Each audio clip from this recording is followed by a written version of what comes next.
একাত্তর নিয়ে পরাজিত আওয়ামী বামেরা উঠে দাঁড়াইতে চাইবে, এই দাঁড়াইতে চাওয়ার সাথে শক্তভাবে বিএনপি পাশে দাঁড়াইতেছে, এটাই সমস্যা। আওয়ামী লীগ তার ফ্যাসিস্ট শাসনের বৈধতা উৎপাদনের জন্য একাত্তরকে ব্যবহার করেছিল। বিএনপি মনে করতেছে তারা একাত্তরকে ব্যবহার করে তার প্রধান প্রতিপক্ষ জামাতকে ঘায়েল করে দিবে। কামডা গলে বিএনপি ভালো করতেছে। বিএনপির হারাইতে বাংলাদেশের জনগণের বেশি বেগ পাইতে হবে না।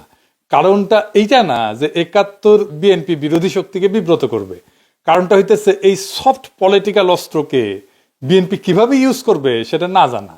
এই সফট অস্ত্র ভালো মতো ইউজ করতে না জানলে নিজের হাতেই ফাইটা যেতে পারে। একাত্তর নিয়ে আমার কিঞ্চিত লেখাপড়া আছে, মানে মুক্তিযুদ্ধের বয়ানে ইসলাম লেখার সময় আমি একাত্তরের এমন কোনো প্রকাশিত দলিল নাই যেটা খুঁটায় খুঁটায় পড়ি নাই। তো এটা পড়ে যা বুঝেছি যে একাত্তরের ইতিহাস এত মিছা কথা দিয়ে ভর্তি, এত কন্ট্রাডিকশনে ভর্তি, এত বাটপাড়িতে ভর্তি যে এইটারে হুতায় দেওয়া পানি ভাতের কাজ। বদরুদ্দিন ওমরই কইছেন যে একাত্তরের ইতিহাস 90% মিছা কথা। এই ইতিহাসের চেতনারে উড়ায় দেওয়া, জয় বাংলা কইরা দেওয়া বা হাতের কাজ। একাত্তরের নৌকায় বৈশা আওয়ামী লীগ যে কিনা একাত্তরের ফার্স্ট ডিভিশনের প্লেয়ার সেই ডুবিছে, আর একাত্তরের সেকেন্ড ডিভিশনের প্লেয়ার বিএনপি আরো ডুববি। এখন অনেকে কইতে পারে তাইলে আমরা একাত্তর নিয়ে করমুটা কি? এর কথা কমু না? অবশ্যই কমু, অনেক বেশি কমু।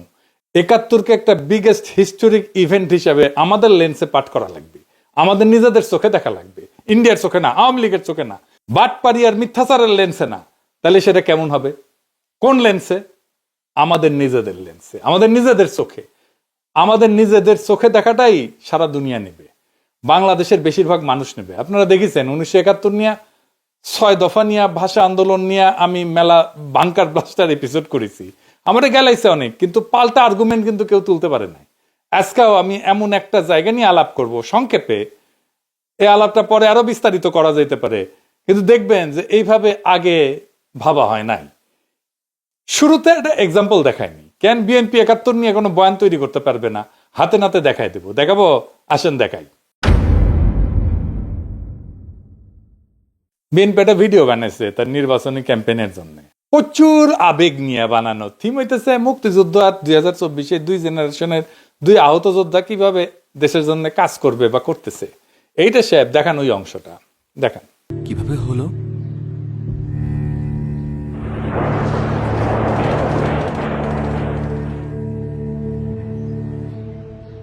একাত্তর। আর তোমারটা? 24। চলো উঠি, অনেক কাজ পড়ে আছে। হ্যাঁ, আমারও অনেক কাজ আছে। মানে হইতেছে 1971-এর ক্ষত হাতে আর 2024-এর ক্ষত পায়, তাই তো? আপনারা হাত হারানো মুক্তিযোদ্ধা দেখেছেন জীবনে? কদাচিৎ দেখতে পারেন, আমি দেখি নাই। যা দেখেছি সবই পা হারানো যোদ্ধাহত মুক্তিযোদ্ধা। সেলিব্রেটেড কর্নেল তাহের, উনি ছিলেন পা হারানো। মুক্তিযোদ্ধা পুনর্বাসন কেন্দ্র শ্যামলীতে যেটা ছিল এখনো আছে, সেইখানে থাকতেন যুদ্ধাহত মুক্তিযোদ্ধারা। সকালবেলা ওনাদের হুইল চেয়ার নিয়ে বাইর হইতেন, শহীদ মিনারে আসতেন, স্মৃতিসৌধে যাইতেন, সবাই পা হারানো। এইটা সাহেব যুদ্ধাহত মুক্তিযোদ্ধা লিখে সার্চ দেন না গুগলে, দেখেন সবাই হুইল চেয়ারে। এইটা যুদ্ধের স্বাভাবিক ক্যাজুয়ালিটি। যুদ্ধে পা হারায় বেশি যুদ্ধাহতরা। তার মানে এরা মুক্তিযুদ্ধ বলে বলে চিৎকার করবে, কিন্তু রিয়েল মুক্তিযুদ্ধ জিনিসটা নিয়ে গভীর বোঝাপড়া নাই, দরকারও নাই। কারণ ভোটের জেতার জন্য তো এটার কথা কইতেছে, জামাতকে হারানোর জন্য এই কথা কইতেছে। মাথার মধ্যে এটা নাই কি বলে জামাতের শক্ত রাজনৈতিক বিরোধিতা করা যায়। ভোটের জন্য কিন্তু আসলে রাজনৈতিক বিরোধিতারও দরকার নাই। আপনার হাদির ক্যাম্পেইন দেখছেন না? হার্ডকোর পলিটিক্স নিয়ে ক্যাম্পেইন করছে। এরা টাকা দিয়ে নমিনেশন কেনে, টাকা ছড়া ইলেকশনে যেতে, তারপরে 5 বছর ধরে লুটপাট করে। তার জন্য দরকার কুইক ফিক্স, সহজে করা যায় এমন রাজনৈতিক খাবার, ইনস্ট্যান্ট নুডলের মতো। তাই বিএনপির বুদ্ধিজীবীরা হাজির করছে মুক্তিযুদ্ধ, এই দিয়া জামাতরে ঘায়েল করবে। আওয়ামী লীগ 71 দিয়া ফ্যাসিবাদের বৈধতা উৎপাদন করছে, বিএনপি 71 দিয়া জামাতকে মারতে চায়। দুই পক্ষই 71-কে একটা পলিটিক্যাল ইনস্ট্রুমেন্ট বানাইছে ভোটে জেতার জন্য, তার রাজনৈতিক লক্ষ্য হাসিল করার জন্য। আর বিএনপি বলে একটা দল ধর্ম নিয়ে রাজনীতি করে, আর তোরা যে মুক্তিযুদ্ধ নিয়ে রাজনীতি করতেছিস, তা আবার ভোটে জেতার জন্য। 2024-কে দাঁড় করাবে 1971-এর লিগ্যাসি বা উত্তরাধিকারের উপরে। 1971-এর লিগ্যাসির উপরে 2024 দাঁড়ায় নাই। 1971-এ যারা সিপাহী সালার তারা জিয়াউর রহমানকে রাজাকার বলতো। 1971-এর খেতাব কাইরে নিছে জিয়াউর রহমানের। আর সবাই ফ্যাসিবাদের সফট আর হার্ড পাওয়ার ছিল। 1971-এর নামে আমাদের উপরে ফ্যাসিবাদ চাপায় দেওয়া হয়েছে। 2024-এ দেখেছেন কেউ এসে বলছে আমি মুক্তিযোদ্ধা, আমি হাসিনার এই শাসনের বিরুদ্ধে, হাসিনার বিরুদ্ধে লড়াই করেছি, বলছে? বলে নাই। এই বিপ্লবের স্ফুলিঙ্গই তৈরি হয়েছিল মুক্তিযোদ্ধার সন্তানেরা চাকরি পাবে না তো রাজাকারের বাচ্চারা চাকরি পাবে, এই কথায়। 2024-এর বর্ষা বিপ্লবকে এই যে আনিস আলমগীর নারকীয় সন্ত্রাস বলছে, সেও নিজেকে মুক্তিযোদ্ধার সন্তান দাবি করত। যাই হোক, 1971 কোন বয়ান আমরা তৈরি করব, আজ এইখানে আলাপের একটা অংশ থাকবে। কিভাবে আমরা আওয়ামী আর ইন্ডিয়ান বয়ান উতরাই যেতে পারবো, তার বাইরে 1971 নিয়ে আমাদের নিজেদের বয়ান তৈরি করতে পারবো। আসেন সেটা একটু বুঝে দেখি। 1971 একটা ঐতিহাসিক বাস্তবতা। 1971-কে অস্বীকার করা সম্ভব না, কেউ করেও না। বলার চেষ্টা করে, যদি কেউ বলে সূর্য নাই, তাহলে তো সূর্য আকাশ থেকে হাওয়া হয়ে যায় না, তাই না? এটা ঘটনা ঘটছে। 1971-এ কি হয়েছিল? 1971-এ পূর্ব পাকিস্তানের স্বায়ত্তশাসনের আন্দোলন স্বাধীনতার আন্দোলনের রূপ নেয়। কিন্তু এটাও সত্য, পাকিস্তান ভাঙার জন্য মুজিব নিজে ভারতের সাথে ষড়যন্ত্র করছে। আগরতলা ষড়যন্ত্র করেনি? আগরতলা ষড়যন্ত্র মামলা হয়েছে না? পাকিস্তান যেন ব্যর্থ রাষ্ট্র হয়, সেই জন্যে মুজিব চেষ্টা করছে ভারতের সাহায্য নিয়ে। ভারত সবসময় সাহায্য করে গেছে। পাকিস্তান হইল কমিউনিস্টরা কু করার চেষ্টা করলো, উত্থান ঘটলো আইয়ুব খানের। এই কুয়ের পেছনে ছিল সেই আদি অকৃত্রিম অখণ্ড ভারতের পূজারী বামেরা। ওই কুনা হইলে পাকিস্তানে আর্মি এইভাবে এতদিন সামরিক শাসন চালাইতে পারে না। তবে পাকিস্তানকে ধোয়া তুলসী পাতা তা তো ছিল না। পাকিস্তান কেন সৃষ্টি হইল? পাকিস্তান সৃষ্টি হইল ভারতের সংখ্যালঘুদের জন্যই তো। মুসলমান আর হিন্দু দলিত দুই সম্প্রদায় মিলে পাকিস্তান আন্দোলন করলো। পাকিস্তান মানে কিন্তু পাক বা পবিত্র স্থান না। পাকিস্তান হচ্ছে একটা সংক্ষিপ্ত নাম, একটা ভূখণ্ডের। কোন কোন ভূখণ্ড? পাঞ্জাবের পি, আফগানিয়া যেটা আজকে খাইবার পাখতুনওয়ালা, ওটার আগে নাম ছিল আফগানিয়া, সেটার এ, কাশ্মীরের কে, সিন্ধের এস, আর বেলুচিস্তানের TAN, এই সব মিলে হইতেছে পাকিস্তান। তার মানে উত্তর পশ্চিম ভারতের কয়েকটা অঞ্চল জুড়ে একটা রাষ্ট্র। খেয়াল করেন, এখানে বাংলা নাই, পূর্ব বাংলা নাই। পাকিস্তান আন্দোলনের সূচনা ঢাকায়, মুসলিম লীগের জন্ম ঢাকায়। তারা আন্দোলন করতেছে যেই রাষ্ট্রের জন্য, সেই রাষ্ট্র কল্পনায় বাংলাই নাই। তাহলে ওই রাষ্ট্রে পূর্ব বাংলা টিকে না তো, মনোজগতেই তো নাই। ভাষার জন্য কিভাবে রাজনীতি পরিবর্তিত হয় বুঝছেন তো?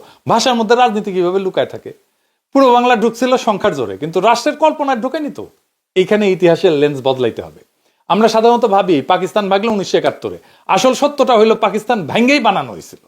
এটা রাষ্ট্রের নামই যখন একটা অংশকে বাদ দিয়া এটাকে চিন্তা করা হয়, কল্পনা করা হয়, তখন সেই অংশকে পরে শাসন করতে হয় বন্দুক দিয়া, ভোট বাতিল কইরা, সংখ্যাগরিষ্ঠতাকে ভয় পাইয়া, ট্রিগার চাইপা। আর ইন্ডিয়ার উস্কানি তো ছিলই। পাকিস্তানের এলিটটা এতই বেকুব ছিল যে কোনোভাবেই পূর্ব পাকিস্তানকে পলিটিক্যালি কিভাবে ওন করতে হবে সেটা বুঝতে পারেনি। মুসলিম লীগকে টেকাইতে পারে নাই। পাকিস্তান রাষ্ট্রকে যে টিকায় রাখবে পলিটিক্যাল ইনস্টিটিউট, তারই টুকরা করলো। সোহরাওয়ার্দী তার অনুসারীদের মুসলিম লীগ থেকে বের করে দিল। জন্ম নিল আওয়ামী মুসলিম লীগ। আর সোহরাওয়ার্দী যে বাংলাই বলতে পারতো না, তার শিষ্যরা রাষ্ট্রভাষা আন্দোলন শুরু করলো বাংলা ভাষার জন্য। কি তামাশা! দলিত হিন্দু নেতা যোগেন মন্ডলকে রাতের আধারে পাকিস্তান ছাড়তে হলো। একটার পর একটা ভুল করতে করতে করতে করতে শেষ পর্যন্ত বাংলাদেশ রাষ্ট্রের জন্ম অবশ্যম্ভাবী করে তুলল। পাকিস্তান নিজেই করলো। পাকিস্তানকে তার হিস্টোরিক মিস্টেক গুলো একনলেজ করতে হবে, তো এটা স্বীকার করতে হবে। শুধু ইন্ডিয়ার দোষ দিলে তো হবে না। ইন্ডিয়ার ষড়যন্ত্র কেন সফল হইতে পারলো সেটার হদিস নিতে হবে। মুশকিল হইতেছে নিজের পাদের গন্ধ কেউ নিজের টের পায় না। সেজন্যই এনগেজ হইতে হয় ভিন্ন মতের সাথে। পাকিস্তান ট্রুলি এনগেজ হয়েছে বাংলাদেশের সাথে, বাংলাদেশের ইন্টেলিজেন্সিয়ার সাথে, বাংলাদেশের সিভিল সোসাইটির সাথে, বাংলাদেশের একাডেমিয়ার সাথে, বাংলাদেশের মিডিয়ার সাথে। হয়নি, এখনো হয় না। ইন্টেলেকচুয়ালি এনগেজ হয়নি। হইলে ইন্ডিয়ার এই বারবারন্ত অনেক এফিসিয়েন্টলি ঠেকাইতে পারতাম আমরা বাংলাদেশে। এখন 71-এর সবচেয়ে বড় ট্র্যাজেডি কি, এটা আমাদের বুঝতে হবে। 71-এর সবচেয়ে বড় ট্র্যাজেডি গণহত্যা, জেনোসাইড। ক্লাস বুক রেফারেন্সের জেনোসাইড। এই জেনোসাইডের দুইটা বড় পার্ট, একটা বাঙালি জেনোসাইড আর একটা বিহারি জেনোসাইড। বিহারি জেনোসাইড একেবারে মুছে দেওয়া হয়েছে, বিহারিদেরকে বাঙালিরা মারছে। আমরা বাঙালি জেনোসাইড বলি, কিন্তু দেখেন 1971-এর সবচেয়ে বড় দখল গেছে হিন্দু সম্প্রদায়ের উপরে, বাঙালি হিন্দুর উপরে। এটা শুধু একটা জাতির উপরে আক্রমণ না, একটা জাতির নির্দিষ্ট ধর্ম সম্প্রদায়ের উপরে আক্রমণ। এই ক্ষতটা হিন্দু সম্প্রদায়ের মধ্যে গভীর। আমার ফুলকুমারিতে পড়ছেন যে আমার বগুড়ার বাড়ি দখল করে নিয়েছিল আমাদেরই এক প্রতিবেশী। এখনো তারা আমাদের প্রতিবেশী, এখনো। এই যে এক্সট্রিমলি কমপ্লেক্স জটিল সিচুয়েশন, এটার তো প্রপার রিকনসিলিয়েশন হয়নি। তো আমার সেই প্রতিবেশী, উনি তো কোনোদিন এসে আমাদের পরিবারের কাছে মাপ চান নাই যে কাজটা ভুলেছে, মাফ করে দেন। এখন পিনাকি দাবরানি দিলে ওই ভারীচারা হয়ে পালাইবে, সেটা অন্য কথা। কিন্তু বাংলাদেশের সব হিন্দু তো পিনাকি না, সে তো ভয়ে থাকে আমার বাড়ি না আবার দখল করে ফেলে। এইটাকে অ্যাড্রেস করতে হবে, জেনোসাইডের একটা ফয়সালা করতে হবে। আমি দুইটা কাজ খুব চেষ্টা করেছি এই সরকারকে দিয়ে, প্রফেসর ইউনূসের সরকারকে দিয়ে।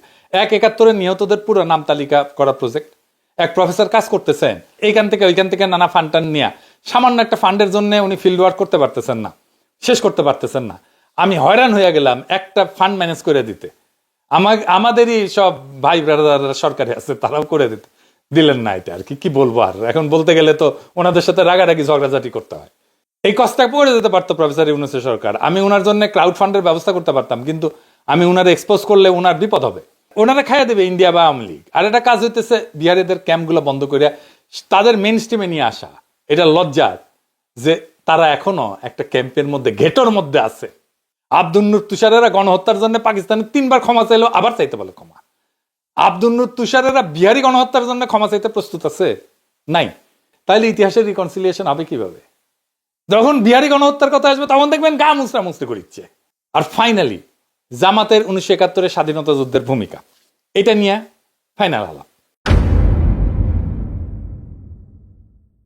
জামাতের বিরুদ্ধে অভিযোগ যেটা আওয়ামী লীগ করে, সে একই অভিযোগ করে বিএনপি। আওয়ামী লীগ অভিযোগ করে জামাত নেতারা 1971 পাকিস্তানি বাহিনীর গণহত্যার সহযোগী ছিল, এই গণহত্যার জন্য জামাতই দায়ী। সেই কল্পিত অভিযোগে ফাঁসি দিছে তাদের নেতাদেরকে। সেই একই অভিযোগ করে আজকের দিনে বিএনপি। 1971 সালে আমরা যে স্বাধীনতার যুদ্ধ করলাম পাকিস্তানিদের থেকে বের হয়ে আসার জন্য, তখন আপনারা শুধু বিরোধিতাই করেন নাই, ওই পাকিস্তান সেনাবাহিনীর সঙ্গে হাত মিলিয়ে গণহত্যা করেছেন। এই কথা বলতে আমার কোনো দ্বিধা হয় না। কিন্তু খালেদা জিয়া সেই বিচার সম্পর্কে কি বলেছিল শুনেন। আমি বলতে চাই, আজকে মুজাহিদি সাইদি দেলোয়ার হোসেন সাইদি, কামরুজ্জামান, কাদের মোল্লা, এদের সবাইকে তারা মিথ্যে মামলা দিয়ে গ্রেফতার করে রেখে দিয়েছে। তারা ভেবেছে তারা স্বাধীনতা বিরোধী বলে তাদেরকে গ্রেফতার করেছে। আমি বলতে চাই, আজকে তারা যে অবস্থা করেছে, গোপন চুক্তি করে, স্বাধীনতার পরেও যে গোপন চুক্তি করেছে, স্বাধীনতা বিরোধী শক্তি হলো এই আওয়ামী লীগ, হলো স্বাধীনতা বিরোধী শক্তি, দেশের বিরোধী শক্তি হলো এই আওয়ামী লীগ। আগে তাদেরকে আগে ব্যবস্থা করতে হবে, তবেই এই দেশ নিরাপদ হবে, স্বাধীন হবে। শুনলেন তো, উনি বলছেন মিথ্যা, ওগুলো মামলা। আচ্ছা, মির্জা ফখরুল কি বলেছিল শুনেন। আমাদের এই আলেম উলেমা জামাত ইসলামের নেতৃবৃন্দ, আমাদের মাওলানা নিজামী সাহেব, তারপরে জামান সাহেব, কাশেমি সাহেব, এই পত্রিকার যে প্রকাশক ছিলেন তাকে সহ অনেকে মৃত্যুদণ্ড, সালাউদ্দিন সাহেব সহ তাদেরকে মৃত্যুদণ্ড দেওয়া হয়েছে মিথ্যা মামলায়। শুনেছেন তো, সেও বলে হাম্বা, মানে তারও ওই একই কথা। আমাদের সময় একটা বিজ্ঞাপন ছিল এইরকম, গরুকে জিজ্ঞেস করে তোমার কি কথা, সে গরু এখন চিৎকার দেয় হাম্বা, বলে ওরও সেই একই কথা।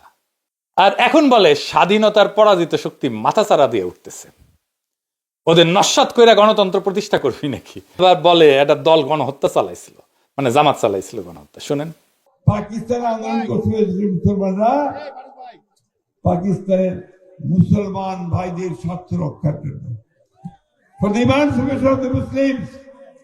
তখন আপনাদের নেতা মওদুদী এটা বিরোধিতা করেছিল, ঠিক না?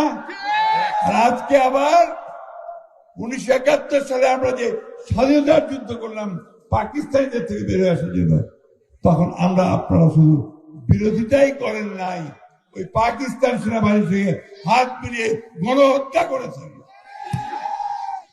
এই কথা বলতে আমার কোনো দ্বিধা হয় না। জামাত রাঙ্গি রাজাকার ছিল শুনেছেন না, গোলাম আজম রাজাকার শুনেছেন না, গোলাম আজম রাজাকার ছিল না পাগলা, গোলাম আজম রাজাকার ছিল না রে বেকুব, ছিল শান্তি কমিটির মেম্বার, ছিল শান্তি কমিটির নেতা। রাজাকার ছিল প্যারামিলিটারি ফোর্স, আমাদের আনসারের মতো, তাদের ড্রেস ছিল, ইউনিফর্ম ছিল, ব্যারাকে থাকতো, রেশন ছিল, আর গঠিত হয়েছিল সাধারণ মানুষকে দিয়া। রাজনৈতিক কর্মী ছিল তারা, মুসলিম লীগ, জামাত না। জামাত তখন এত বড় তৃণমূলের অর্গানাইজেশন ছিল না। আমার কথা বিশ্বাস করার দরকার নাই, বিদেশি নিউজ থেকে রাজাকার দেখেন কারা ছিল, পোশাক আশাক সহ, ওদের দাড়ি টুপি ছিল না, দেখেন। The government has organized a paramilitary force called Razakars. The Razakars' main duties are roadblocks, often carried out with a great show of force, and sentry duties around the main government installations. Some recruits to the Razakars are students, but many come from the militant wing of the Muslim League, who were responsible for much of the murder and the burning of villages which followed March the 25th. They are all East Bengalis and are paid by the government direct. But no one knows just how loyal they would be to the government if that loyalty was ever under stress. দেখেছেন এই মুসলিম লীগের পুরাটাই BNP ঢুকিছে। Mirza ফখরুলের বাবাই তো মুসলিম লীগার ছিল, পাকিস্তানের মন্ত্রী ছিল। আমির খসরু মাহমুদের বাবা মুসলিম লীগার ছিল। মির্জা ফখরুল দাবি করে তার বাবা 1971 শরণার্থী শিবিরে ছিলেন, একজন পাকিস্তানের মন্ত্রী, মুসলিম লীগ করার লোক। কেন ইন্ডিয়া পালাবে 1971? তার উপরে যায় শরণার্থী শিবিরে থাকবে। চুপে চাপে মিলানো যায়? আপনার কমন সেন্স কি বলে? যাই হোক, আমরা ওইদিকে না যাই। জামাতের ভূমিকা ছিল দুইটা জায়গায়, শান্তি কমিটি আর আলবদরে। এখন এই আলবদরকে দায়ী করা হয় বুদ্ধিজীবী হত্যায়। এই দাবিটা প্রমাণ করা মুশকিল অনেক কয়টা কারণে। কে দোষী আমি সেটা ঠিক করব না, আমি দেখাইতেছি রাষ্ট্র কিভাবে মিথ্যা দিয়ে ইতিহাস বানায়। আসেন ওই অংশটুকু একটু দেখি। আমি আলবদর বলছি বলে একটা বই আছে, একজন আলবদর ছিল, সেই লিখছে। সে বলতেছে যে তাকে গ্রেপ্তার করা হয়েছিল, জেলে ছিল সে। গ্রেপ্তার করা হইল, তারে ইন্টারোগেট করা হয়েছে, তার কাছ থেকে তথ্য নেওয়া হয়েছে, কিছুই নেওয়া হয় না। তাইলে তো তার কাছে কিছু এভিডেন্স থাকতো, বলতেছে আলবদর। কিন্তু আলবদর তো ধরছিলা, তারে জেলেও রাখছিলা, তো তারে ইন্টারোগেট করে তারে তথ্য নাও নেই। সে তথ্যটা ভেরিফাই করো নাই, ক্রস চেক করো নাই কেন? কার দোষ এইটা? আমি আপনাকে ডিসেম্বরে একটা ক্লিপ দেখাই। সেখানে সাংবাদিক, বিদেশি সাংবাদিক বলতেছে ঢাকায় ডিসেম্বরের শুরুর দিকের কথা, এটা প্রত্যেক দিন মুক্তিবাহিনীর সদস্যরা কম করে 5টা রাজনৈতিক হত্যাকাণ্ড করতেছে। শোনেন। There are between 80 and 100,000 Mufti Bahini operating within East Pakistan. And in the last few months, they've blown up 165 bridges, large and small, have damaged 5 cargo boats, including one British boat from Calcutta, have sunk a 1,600-ton jute barge, and have blown up a power substation. And they have committed, in Dakar alone, 6 political assassinations every day. তার মানে ঢাকার মধ্যে শক্তিশালী অবস্থান তৈরি করে ফেলছে গেরিলারা। এইখানে স্বাধীনতার পক্ষের বুদ্ধিজীবীদের ধরে নিয়ে যাইতেছে কয়েকদিন ধরে। কোথায় নিয়ে যাইতেছে সেটাও ফ্যামিলি মেম্বাররা জানে, কিন্তু অনেক ক্ষেত্রেই, মনির চৌধুরীর ক্ষেত্রেই জানে। ফিজিক্যাল ট্রেনিং সেন্টারে নিয়ে যাওয়া হয়েছিল মোহাম্মদপুরে। তো মুক্তিযোদ্ধারা তো অপারেশন চালাবে সেই ফিজিক্যাল ট্রেনিং সেন্টারে, ঠিক কিনা বলেন? তারা ডেইলি 5 জন করে মারতে পারে ঢাকায়, আর ফিজিক্যাল ট্রেনিং সেন্টারে হামলা করে উদ্ধার করতে পারে না। উদ্ধার করতে না পারুক, হামলা তো করতে পারতো, কেন করলো না? ঢাকা শহরে মুক্তিযোদ্ধা কি কম ছিল? এখন তো কত মুক্তিযোদ্ধা, সবাই মিলে যদি ওইখানে হামলা করতো। দেশ স্বাধীন হইলে এই বুদ্ধিজীবী পরিবাররা মুজিবের অফিসের সামনে বিক্ষোভ করে, ওইখানে মুজিব আসে।